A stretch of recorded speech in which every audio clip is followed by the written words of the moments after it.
Hello everyone, welcome to my YouTube channel SP let's do maths. तो बच्चों, हम यहाँ पढ़ रहे हैं अरिथमेटिक प्रोग्रेशन और यहाँ हमारी एक्सरसाइज है 5.3। आज हम सॉल्व करने वाले हैं question number 11।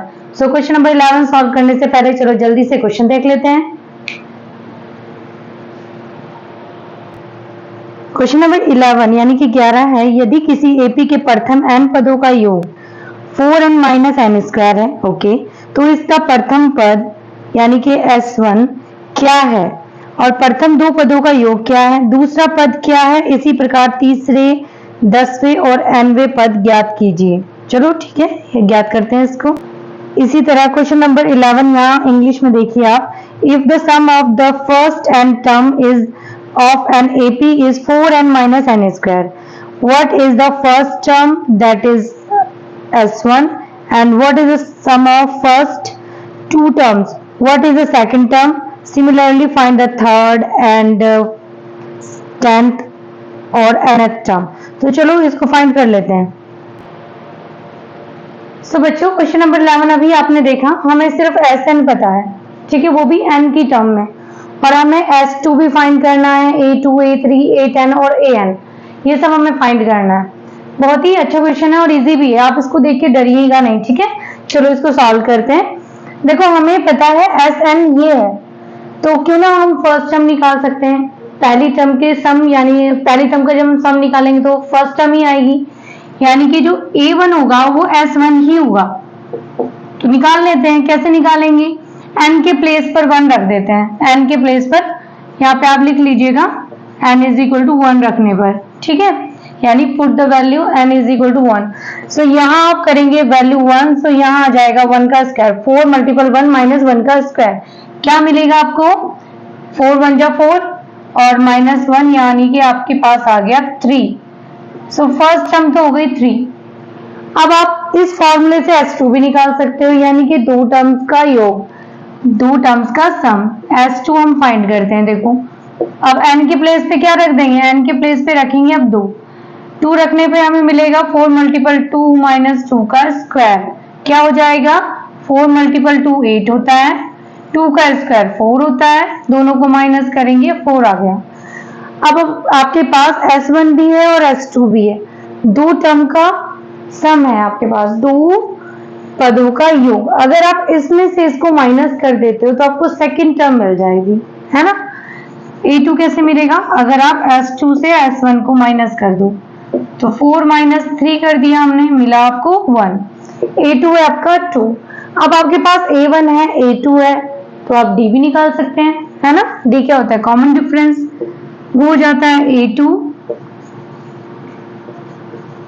Minus A1। A2 हमने निकाला 1 और वो है 3, माइनस 3 किया, आंसर आ गया -2, यानी कि जो कॉमन डिफरेंस है वो -2 है, और हर एक नेक्स्ट टर्म में -2 को ऐड करते रहेंगे, आपके पास पूरी एपी आ जाएगी। सो अब हमारे पास अगर A हो, कहाँ है हमारा A, ये A1 को ही A कहते हैं ना, A1 हो और D हो हमारे पास, तो हम सब कुछ निकाल सकते हैं।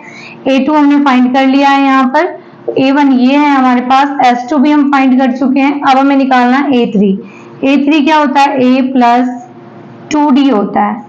तो A कैसे निकालोगे आप, A ऑलरेडी आपके पास है ना, 3 है, और D आपके पास है माइनस का 2, कैलकुलेट कर दीजिए 3, ये देखो प्लस और माइनस हो जाएगा माइनस, और 2 2 जा 4 यानी 2 दूनी 4, और इसको सॉल्व करोगे तो आपके पास आएगा -1।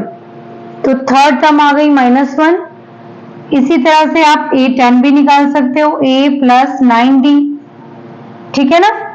A हमारे पास है 3 प्लस 9D आपके पास है माइनस का 2।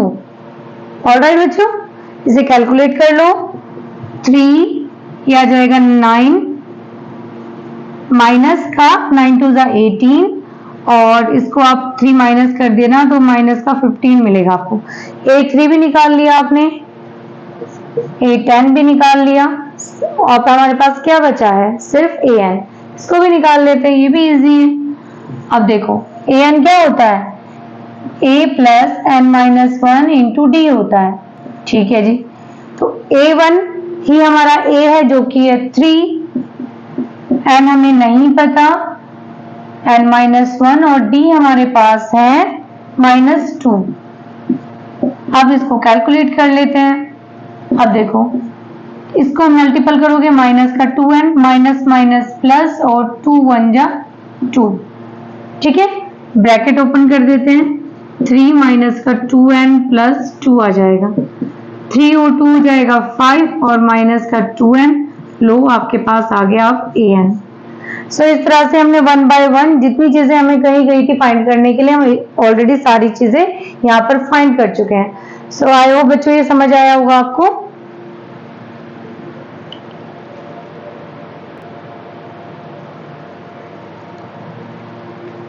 तो बच्चों इस वीडियो में यहीं तक रहने देते हैं, नेक्स्ट वीडियो में करते हैं हम अपना नेक्स्ट क्वेश्चन सॉल्व। सो अभी के लिए बाय बाय।